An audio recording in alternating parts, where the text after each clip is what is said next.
జగనన్న చేసిన తప్పేంటి? పేదవాళ్లకు పెద్ద చదువులు, కార్పొరేట్ వైద్యం, రైతన్నని ఆదుకోవడం ఆయన చేసిన తప్ప?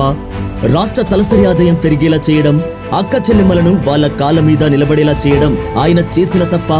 బడుగు బలహీన వర్గాలకు సంక్షేమాన్ని అందించడం ఆయన చేసిన తప్ప? వాలంటీర్ వ్యవస్థ ద్వారా ఇంటి వద్దనే పథకాలు అందించడం, సచివాలయ వ్యవస్థ ద్వారా గ్రామాల రూపురేఖలు మార్చడం, ప్రజలకు సంక్షేమం అభివృద్ధిని అందించడమే ఆయన చేసిన తప్ప?